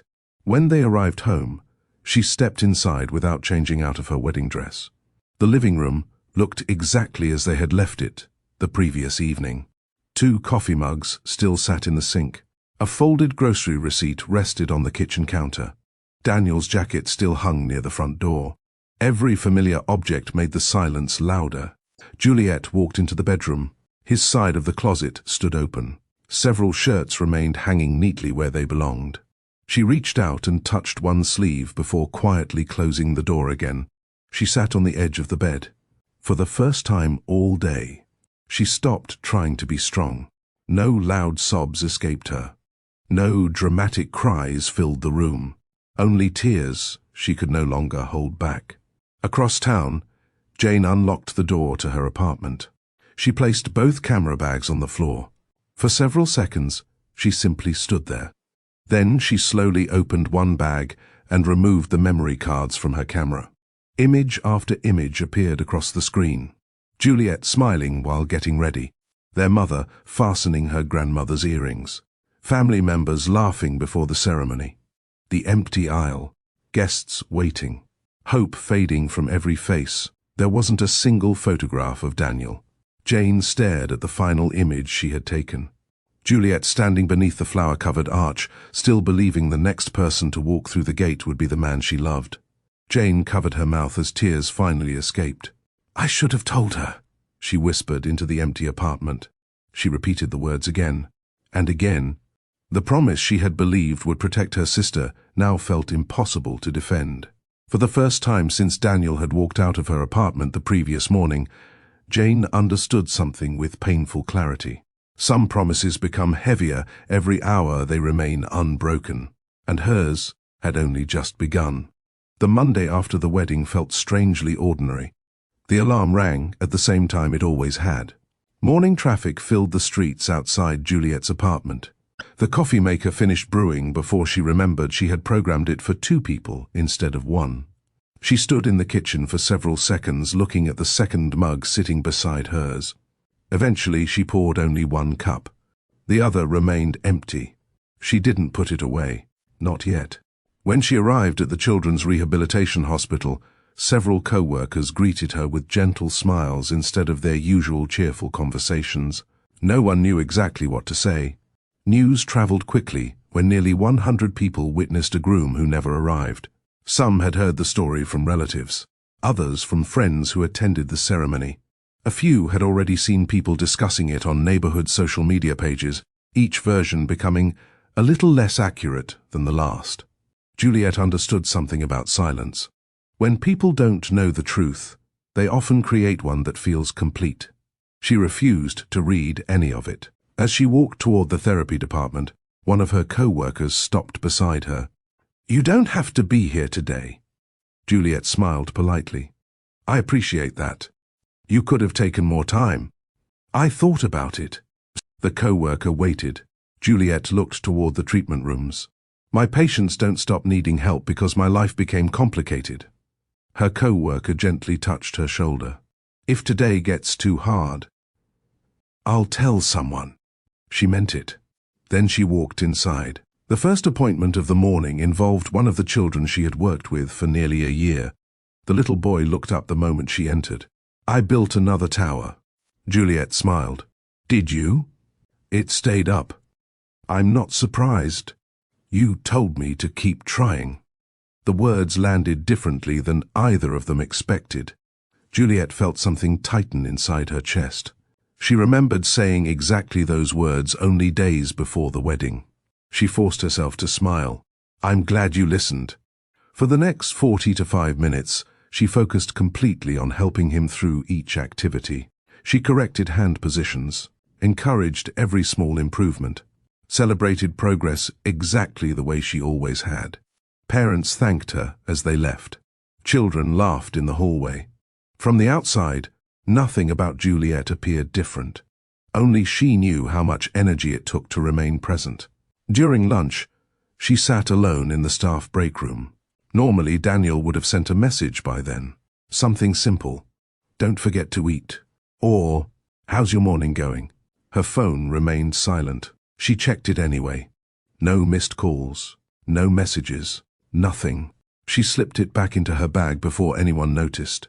That afternoon, she stopped at a grocery store on the way home. Halfway through the produce section, she automatically reached for Daniel's favorite apples. Her hand froze. She slowly returned them to the display. An older woman standing nearby noticed the hesitation. "Couldn't decide?" Juliet offered a small smile. "Something like that." She finished shopping with only the items she actually needed.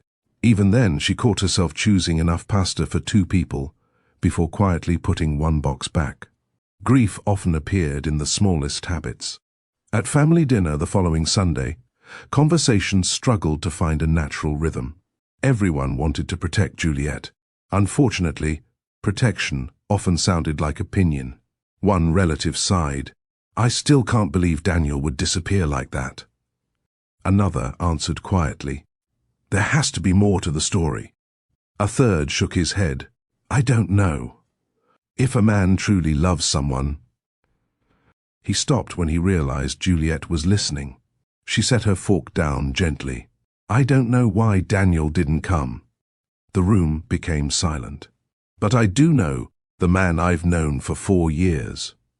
She looked around the table. "He isn't cruel." "No one is saying he is," her mother answered softly. Juliet nodded. "I just don't want people deciding who he is before we know what happened." No one argued. The conversation moved elsewhere. Jane barely spoke through the entire meal. She laughed when someone else laughed. She answered questions with short sentences. She avoided looking directly at Juliet whenever possible.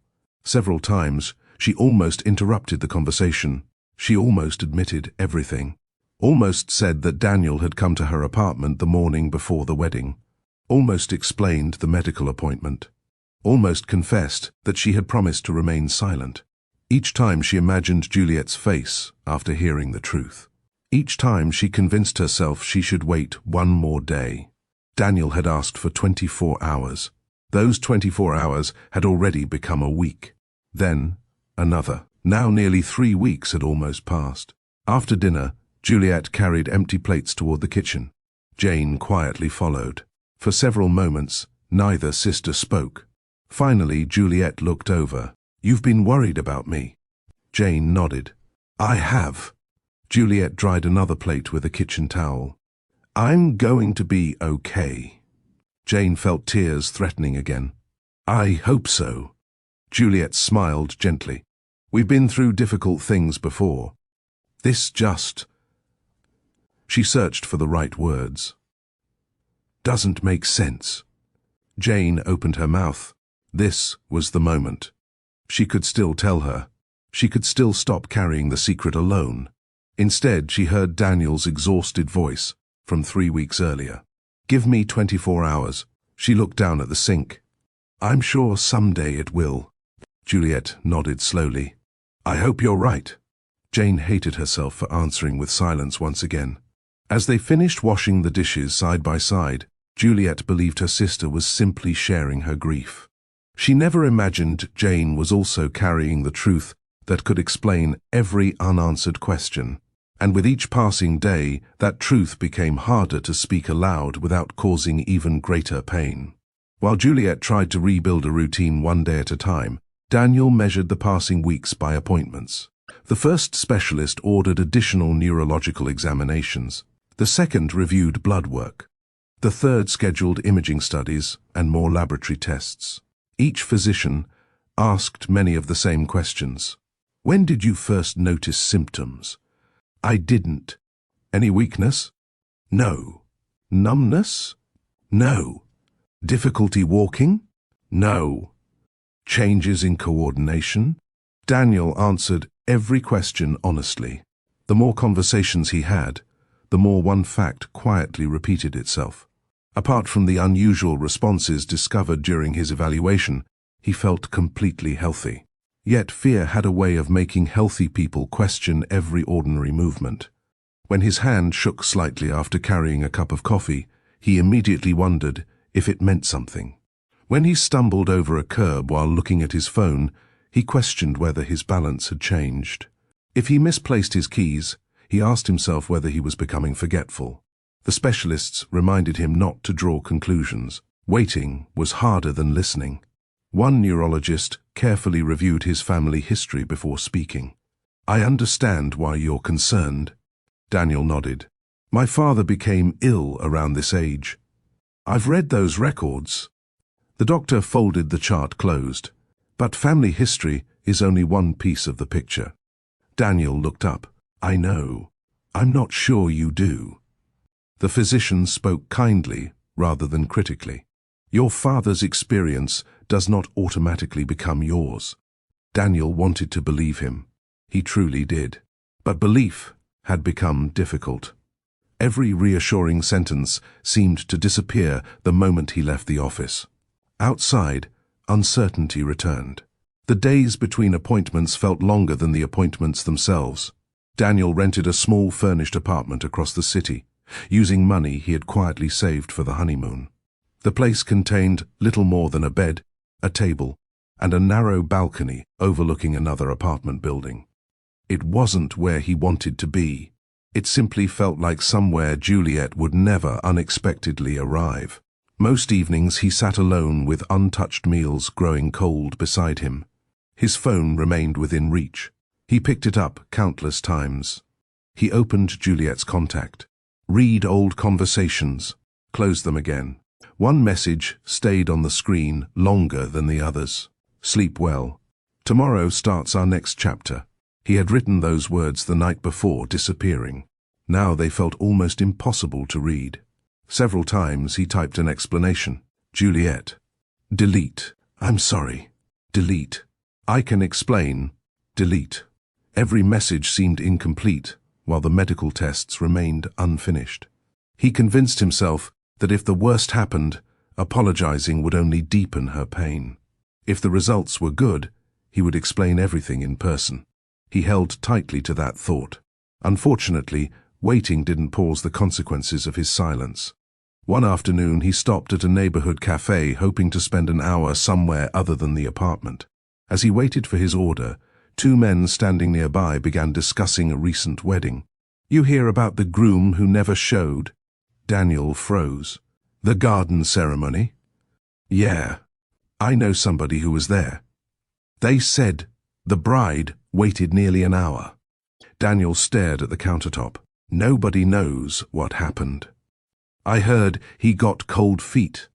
Another shrugged. I heard he had another relationship. They're all rumors, I guess. Daniel quietly collected his coffee before either man noticed him. He walked outside without taking a single sip. The rumors had already begun. Exactly what he had hoped to protect Juliet from was happening anyway. Except now, she was facing it completely alone. That realization followed him into every appointment afterward. During another examination, a technician attached small sensors before beginning a series of neurological tests. Try to relax. Daniel managed a tired smile. I'm trying. The technician looked up briefly. Waiting is usually the hardest part. Daniel nodded. It really is. The procedure continued in silence. Machines recorded information Daniel couldn't interpret. He watched numbers appear across monitors without understanding whether they represented good news or bad. For the first time since leaving the wedding behind, he realized how little control he actually had. He couldn't speed up the testing. He couldn't force certainty to arrive. He couldn't undo what had already happened. The only thing he could do was wait. Late one evening, his phone rang unexpectedly. The screen displayed the hospital's number. His heart immediately began racing. He answered almost before the second ring.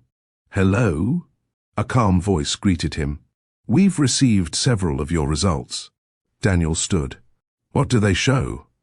We're still waiting on the remaining reports before your neurologist reviews everything together. His shoulders dropped slightly. So, nothing yet? Not yet. We know waiting isn't easy. Daniel thanked the caller before ending the conversation. The apartment felt even quieter afterward. He stepped onto the small balcony. Cars moved steadily through the streets below. People laughed while walking home from nearby restaurants. Someone across the courtyard watered plants on a small patio. Life continued with remarkable consistency. Daniel wondered how many people around him were carrying fears nobody else could see.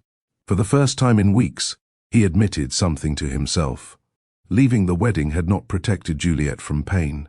It had only changed the kind of pain she experienced. Instead of facing uncertainty together, she was facing abandonment alone. The realization settled heavily over him. No medical result, no matter what it eventually revealed, could erase what he had already done. He rested both hands against the balcony railing and closed his eyes. The waiting was no longer only about test results. It was about discovering whether the life he had walked away from still existed by the time he found the courage to return. 1 day after the wedding, Daniel's phone rang just after 9 o'clock on a Thursday morning. He had barely slept the night before.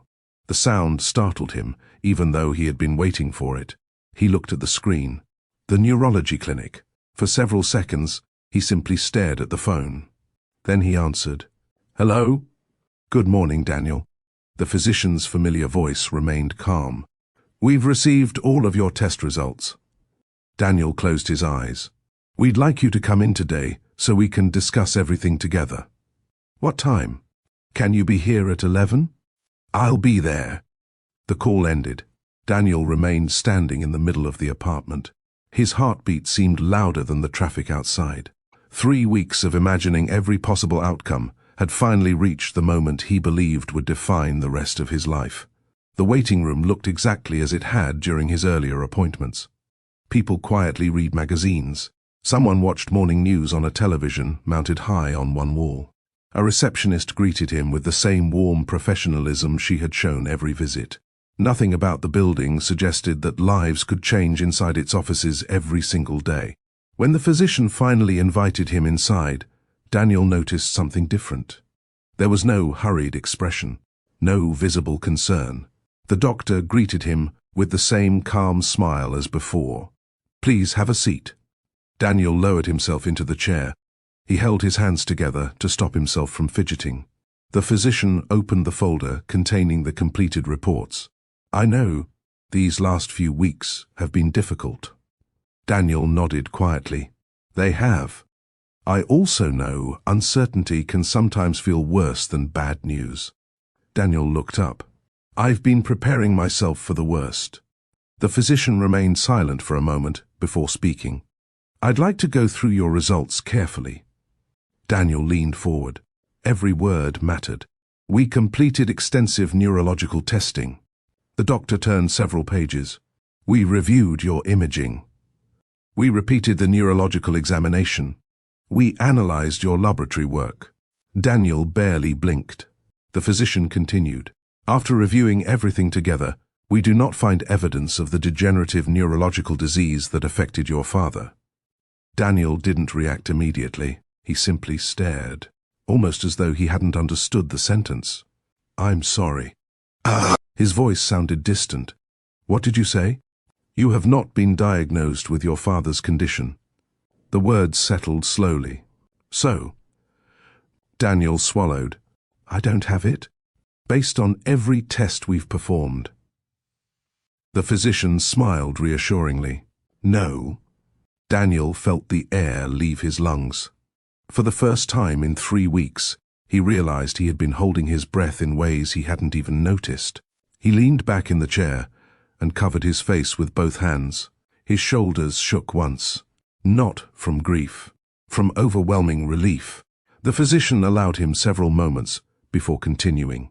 We did identify the cause of those unusual neurological responses. Daniel lowered his hands. What caused them? A temporary autoimmune condition. He listened carefully. It's treatable. It's responding well. And based on everything we're seeing, we expect an excellent long-term recovery. Daniel blinked several times. So? He almost laughed in disbelief. It wasn't hereditary. No. It wasn't progressive. No. It wasn't my father's illness. No. The physician answered each question patiently. Daniel looked toward the window. Outside, sunlight reflected across nearby buildings exactly as it had every other morning. The world looked unchanged, yet everything had changed. I don't understand. The physician tilted his head slightly. What part? Daniel's voice became quieter. I was so certain. I know. You told me there were other possibilities. We did. I heard you. He looked down at his hands. But I only believed the one I feared most. The physician nodded gently. Fear often narrows our thinking. Daniel closed his eyes. Every decision made during the previous 3 weeks rushed back at once. The travel bag, leaving Juliet, ignoring her calls, watching rumors spread while he remained silent, asking Jane to keep a secret that should never have belonged to her, the empty chair beneath the wedding arch, Juliet waiting, the untouched cake, the unanswered phone. He suddenly realized something almost unbearable. Nothing had forced him to leave. Not the doctors, not the tests, not the results. He had left because he mistook uncertainty for certainty. The physician watched his expression change. There seems to be something else on your mind. Daniel laughed once. It wasn't a happy sound. I was supposed to get married. The physician remained quiet. I didn't go. Several seconds passed. Finally, the doctor asked softly, because of what you thought these results might show. Daniel nodded. I believed I was protecting her. He stared at the folder resting on the desk. I thought I was giving her freedom. His voice cracked. I never gave her the chance to choose. The physician didn't rush to answer. When he finally spoke, his words were measured. We all make decisions based on the information we believe we have. Daniel shook his head slowly. No. I made mine based on fear. Silence filled the room. Not uncomfortable silence. The kind that leaves space for difficult truths. After completing a discussion about treatment, follow-up visits and medication, the physician stood and offered his hand. I expect you to recover very well. Daniel accepted the handshake. Thank you. As he reached the door, the physician spoke one final time. Daniel, he turned. I hope whatever else you're carrying. The doctor offered a small, encouraging smile. You don't carry it alone much longer. Daniel nodded once. I don't, either. Outside the clinic, he sat inside his car without starting the engine. The folder rested on the passenger seat. 3 weeks earlier, he had walked out of the same building believing his future had already been decided. Today he walked out knowing he had destroyed something precious because he had confused possibility with certainty. He reached for his phone. This time, he didn't open old messages, he didn't rehearse speeches, he didn't search for perfect words. He simply stared at Juliet's name. Nothing he could say over the phone would be enough. Not after 21 days. Not after a wedding she had faced alone. Not after leaving Jane to carry a promise that had become impossible to defend. Some conversations deserved more than an apology delivered through a screen. They deserved honesty. They deserved accountability. They deserved the courage he should have found 3 weeks earlier. Daniel started the car. For the first time since the morning before the wedding, he wasn't driving away from his life. He was driving toward it. He had no expectation that Juliet would forgive him. He wasn't even sure she would agree to see him. But one thing had become painfully clear. Whether she chose forgiveness or goodbye, the decision belonged to her. This time, he would not take that choice away. He turned onto the freeway leading back toward the part of Los Angeles where the life he had abandoned was still waiting for an answer. And for the first time in 3 weeks, Daniel stopped running from the truth and began driving toward it. 3 weeks, and 1 day after the wedding, Juliet finished her last therapy session just before 5 in the afternoon. The hallway outside the pediatric rehabilitation unit had grown quieter as families made their way home. She gathered her notes, returned a set of therapy toys to the storage cabinet, and wished the evening staff a good night before walking toward the employee parking lot. It had become her routine. Work, home, sleep, repeat. Keeping busy required less energy than explaining how she felt. She unlocked her car and placed her bag on the passenger seat. Just as she reached for the driver's door, movement across the parking lot caught her attention. Someone had stepped out of a familiar sedan. For one impossible second, her mind refused to believe what her eyes were seeing. Daniel. He stood several parking spaces away, looking thinner than she remembered. His beard had grown in unevenly. Dark circles rested beneath his eyes. He looked like someone who hadn't slept properly in weeks. Neither of them moved. Cars continued entering and leaving the parking lot around them, but neither noticed.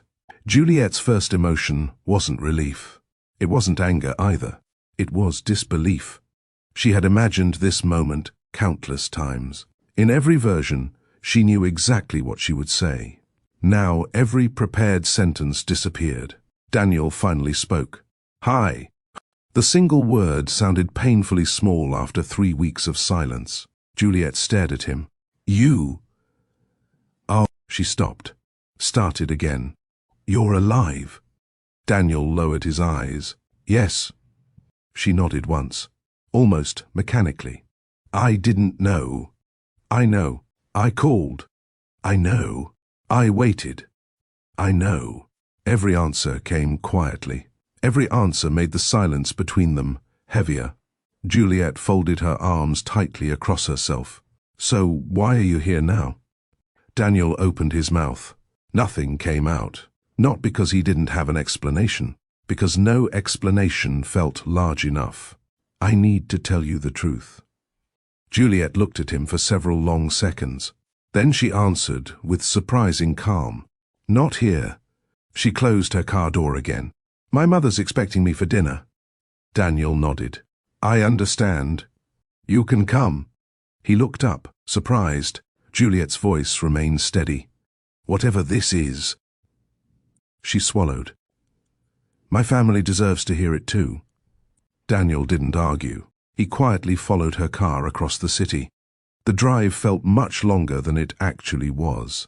Juliet never looked in the rearview mirror. She already knew he was there. When they arrived, her mother's house looked exactly as it always had on Sunday evenings. Warm porch light, fresh flowers near the entrance, the smell of dinner drifting through the kitchen window. For a brief moment, Juliet wished nothing had changed. She opened the front door. "We're here."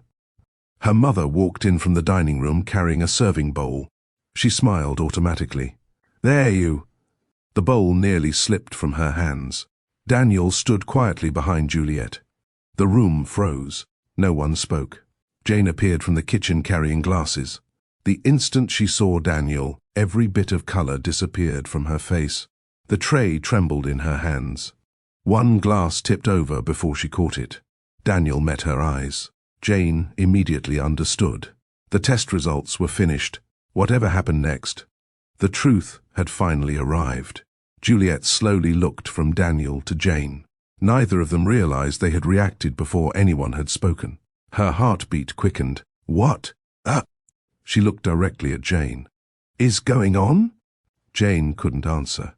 She stared at Daniel. Daniel stared back. Juliet took one step closer. "No." Her voice became firmer. "Somebody tell me." Her mother looked between all three of them. "What aren't I seeing?" Jane covered her mouth with one shaking hand. Tears filled her eyes almost instantly. I... She tried again. "I can't." Juliet had known her sister her entire life. She recognized guilt the moment she saw it. Not guilt born from cruelty, the kind that grows when someone has carried something too heavy for too long. "Jane," Juliet's voice softened. "Look at me." Jane couldn't. "Please." Slowly, painfully, Jane raised her eyes. The same look Juliet had seen outside the apartment days earlier returned. Only now, it carried exhaustion as well. "What happened?" Juliet asked. Jane's voice barely rose above a whisper. "The morning before your wedding." Daniel closed his eyes. Jane continued. "Daniel came to see me." The room became perfectly still. Juliet didn't interrupt. "He told me about a medical appointment." Daniel lowered his head. "He said the doctors found abnormal neurological responses." Juliet looked toward Daniel. He didn't deny it. Jane continued speaking through tears. "They hadn't diagnosed anything. They wanted more testing. They told him it could be several different things. But, she struggled to steady her breathing. "Because of what happened to his father. He became convinced he had the same disease." Juliet remained completely silent. Not because she wasn't listening, because she was trying to understand. Jane wiped her face. "I argued with him. I begged him to tell you. I told him uncertainty wasn't the same as a diagnosis. He wouldn't listen." Daniel finally spoke. "I thought I was protecting you." Juliet didn't respond. Jane continued. "He asked me for one promise." Juliet looked back at her sister. "What promise?" Jane closed her eyes. "He asked me to give him 24 hours. He said if the tests came back clear, he would come to you himself. I believed one day couldn't destroy 4 years." Her voice broke completely. "I was wrong." Silence settled over the room. No one tried to interrupt it. Jane looked directly at Juliet for the first time since the wedding. "I should have told you the next day. Then the next. And the next. But every morning I thought." She shook her head. "I thought Daniel would come back before I had to break my promise." Daniel finally stepped forward. "No." He spoke gently. "Don't carry that alone." Jane looked at him. "This is my fault." Juliet slowly turned toward Daniel. 3 weeks of unanswered questions finally had an explanation. Not the one she had imagined. Not the one anyone else had imagined. The truth wasn't another relationship. It wasn't a second family. It wasn't a secret life. It was fear. Fear that had convinced 2 people who loved her that they had the right to decide what she could live with. For the first time since Daniel disappeared, every missing piece finally fit together. And somehow, knowing the truth hurt even more than not knowing it. No one spoke for several long seconds. The dining room, which had welcomed years of birthdays, holiday meals, and Sunday dinners, suddenly felt unfamiliar. The food remained on the table. Steam still drifted from the serving dishes. No one reached for a chair. No one seemed to remember they had gathered there to eat. Juliet stood perfectly still. Her eyes never left Daniel. She wasn't searching for another lie. She was searching for the man she had planned to marry. Finally, she spoke. "So..." Her voice remained remarkably steady. "Everything you've said." Daniel nodded. "It's true. You weren't diagnosed." "No. You left before anyone knew what was actually wrong." "Yes. You disappeared without speaking to me." His shoulders lowered. "Yes."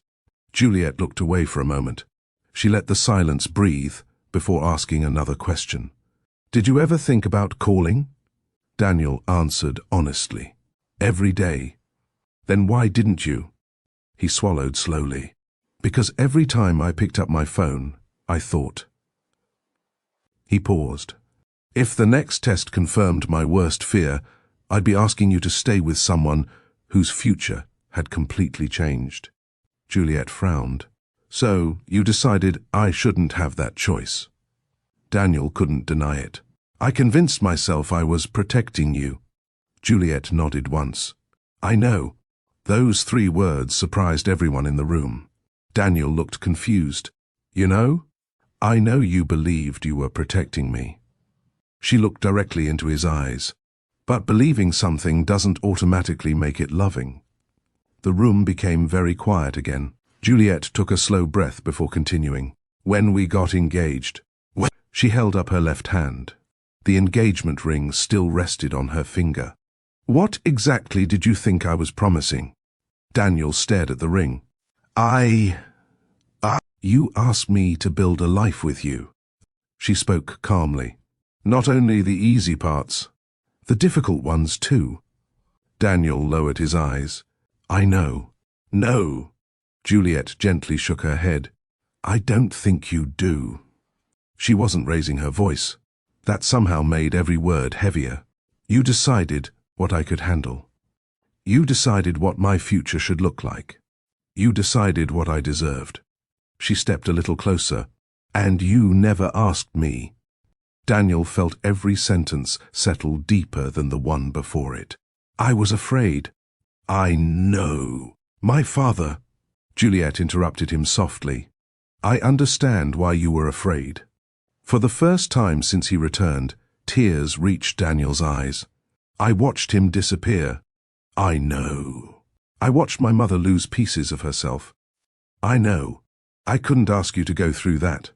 Juliet's expression softened. "I might have said yes." Daniel looked up. "I might have looked at every test result." She swallowed carefully. "And still chosen you." A tear slipped down Daniel's face. "I know." "No." She shook her head again. "You don't. Because if you truly believed I was capable of making that decision, you would have let me make it." The words remained hanging in the room. No one interrupted, not even Jane. Juliet finally looked toward her younger sister. Jane had been crying almost continuously since the confession began. "You..." Jane looked up immediately. "I'm so sorry." "I know you are." "I wanted to tell you." "I almost did." "The next day. Then the day after. I just..." Her voice cracked. "I kept believing Daniel would come back before I had to." Juliet studied her sister's face. "I believe that." Jane looked surprised. "You do?" "I do." Juliet walked toward her. "But believing you meant well." She gently took Jane's trembling hands. "Doesn't erase what happened." Jane nodded through tears. "I know. I needed my sister." Juliet's own voice finally began to shake. "Not someone carrying another person's promise." Jane covered her face. "I'm so sorry. You should have trusted me enough to let me decide what to do." "I know. I was terrified." "So was I." Juliet answered quietly. "The difference is..." "I didn't know why." Jane couldn't stop crying. For weeks, she had imagined this conversation. None of those imagined versions hurt as much as the real one. Their mother quietly wiped tears from her own face, but remained silent. She understood this conversation belonged to the three people whose lives had become tangled together. Daniel finally spoke again. "None of this is Jane's responsibility." Juliet turned toward him. "I asked her to keep the secret. I put her in an impossible position. I walked away. I ignored every call. I left you standing in front of everyone who mattered to us." He struggled to continue. "I deserve every bit of your anger." Juliet looked at him for a long moment. "I'm angry." Daniel nodded. "I know, but that's not the deepest part." He frowned slightly. "No?" Juliet slowly removed her engagement ring. She didn't throw it. She didn't hand it back. She simply held it in her palm. "I could have faced a frightening diagnosis." Daniel closed his eyes. "I could have postponed the wedding. I could have cried beside you. I could have gone to every appointment. I could have held your hand while we waited." Her voice remained calm despite the tears now falling freely. "I could have done all of that." She looked directly at him. "But you never gave me the chance." Daniel covered his face with one hand. "I know. The deepest wound isn't that you were afraid." Juliet paused. "It's that both of you decided my future without asking me what I wanted." No one spoke, because there was nothing left to argue. Daniel could defend his intentions. Jane could explain her promise. Neither explanation changed the truth Juliet had just spoken. Love had never been the problem. Fear had been. And fear, when allowed to make decisions for someone else, had taken away something neither apology could immediately restore: trust. Daniel finally lowered his hand. "I don't expect forgiveness." Juliet nodded. "You shouldn't. I don't expect another chance." "I know. I only wanted you to know the truth." Juliet looked at him quietly. "The truth should have reached me 3 weeks ago." Daniel didn't disagree. "I know." Another long silence settled over the room. This one felt different. Not empty. Honest. Painfully honest. For the first time since the wedding, no one was hiding. No one was pretending. The answers Juliet had spent 3 weeks searching for finally stood in front of her. They explained everything. They repaired nothing. And everyone in the room understood the same difficult reality. The conversation they should have had before the wedding had finally happened. Only now, it came with a cost none of them could undo. No one tried to solve everything that night. There were no dramatic embraces. No promises that everything would somehow return to the way it had been before the wedding. Some things couldn't return. They could only move forward.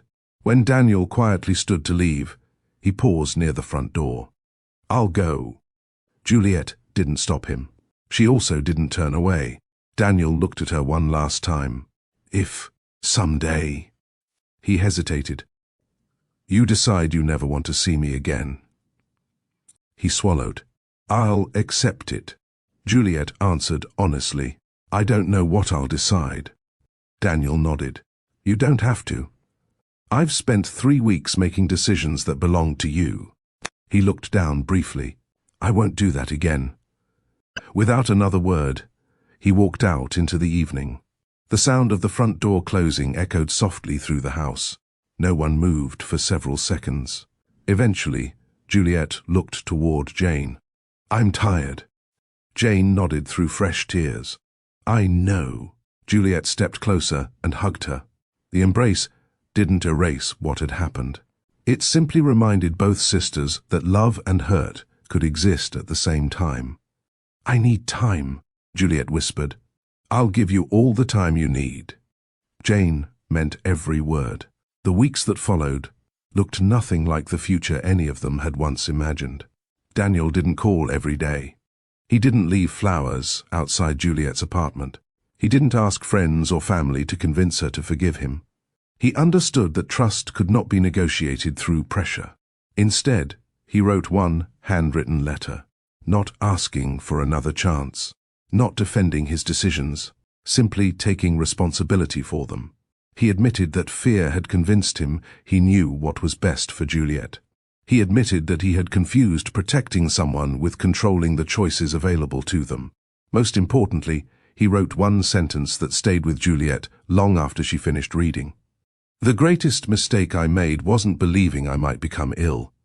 It was believing I had the right to decide what your love should be allowed to carry." Juliet folded the letter carefully. She didn't answer it. Not immediately, but she didn't throw it away either. At Jane's suggestion, the three of them eventually agreed to meet with a family counselor. The first session felt uncomfortable. No one knew where to begin. The counselor asked a simple question. "What brings the three of you here?" Nobody answered for several moments. Finally, Juliet spoke. "I lost trust." Daniel quietly added, "I caused it." Jane lowered her eyes. "And I helped keep it broken." That honesty became the first real step forward. The counselor never encouraged quick forgiveness. Instead, they spent weeks discussing communication, fear, responsibility, and the difference between intention and impact. Daniel learned something that challenged him deeply. Good intentions did not erase painful consequences. Jane learned that loyalty without honesty could become another form of betrayal. Juliet learned that forgiveness and reconciliation were not the same decision. Someone could be forgiven long before trust returned. Those conversations weren't easy. Some ended with long silences, others ended with tears. A few ended with quiet laughter when someone remembered happier days before fear entered their lives. Little by little, those moments became more frequent. Months passed. Life slowly found a new rhythm. Juliet continued helping children at the rehabilitation hospital. One afternoon, the little boy who had struggled to stack blocks months earlier proudly completed a difficult activity almost entirely on his own. He looked up at Juliet with a huge smile. "I did it." "You did. I almost quit." "But you didn't." He grinned. "You told me people keep trying." Juliet smiled warmly. "I remember." As she watched him celebrate another small victory, she realized healing rarely happened all at once. It happened one decision at a time. One conversation, one apology, one honest moment after another. Perhaps relationships healed the same way. Daniel also changed, not because he hoped change would guarantee another chance. Because he understood he never wanted fear to make another important decision for him. He completed his treatment. His follow-up appointments continued to show steady improvement. Each visit reminded him how differently life might have unfolded if he had trusted Juliet with the truth from the beginning. Sometimes regret remained. But regret no longer controlled him. It taught him instead. Jane slowly rebuilt her relationship with Juliet through consistency rather than promises. She visited without pretending everything was normal. She listened more than she spoke. She answered every difficult question honestly, even when the answers embarrassed her. Trust returned slowly, exactly the way trust had first been built. Not through one dramatic moment, through many small ones. Nearly 8 months after the wedding that never happened, Juliet invited Daniel to meet her at the same overlook facing the Pacific where he had proposed. The ocean looked exactly as it had before, steady, patient. The two of them stood beside the familiar wooden railing. Neither spoke immediately. Finally, Daniel broke the silence. "Thank you for coming." Juliet looked toward the water. "I almost didn't." "I wouldn't have blamed you." She nodded. "I know." Another quiet moment passed. Daniel didn't ask whether she had forgiven him. He didn't ask whether they could begin again. He had learned that some questions should never be rushed. Instead, Juliet spoke first. "You know." She smiled faintly. "I used to think trust was something you either had or you didn't." Daniel listened. "I don't think that anymore." She looked at him. "I think trust is something people choose over and over." He nodded slowly. "I agree." Juliet rested both hands on the railing. "I'm not ready to pretend none of this happened. I wouldn't want you to." "But that," she smiled gently. "I'm willing to see what happens when honesty becomes our starting point instead of fear." Daniel felt tears fill his eyes again. This time, he didn't hide them. "That's more than I deserve," Juliet answered quietly. "It isn't about what you deserve. It's about what we're willing to build." There was no proposal, no dramatic kiss, no promise that every wound had disappeared. Only two people choosing to begin again with open eyes instead of hidden fears. Sometimes that was the stronger kind of hope. Life taught all three of them lessons they would never forget. Love cannot survive where honesty is absent. Fear is understandable, but allowing fear to make someone else's choices can leave lasting wounds. The people who love us deserve the truth, even when the truth is frightening. And real commitment is not found in avoiding hardship. It is found in facing hardship together. If you were Juliet, would you have given Daniel another chance? If you were Daniel, would fear have led you to make the same decision? And if you were Jane, would you have kept that promise or broken it to protect your sister? Share your thoughts in the comments. Every perspective tells us something about love, trust, and the difficult choices that shape our lives. And if this story touched your heart, don't forget to like, subscribe, and share it with someone who believes that the strongest relationships are built not on perfect moments, but on honest ones.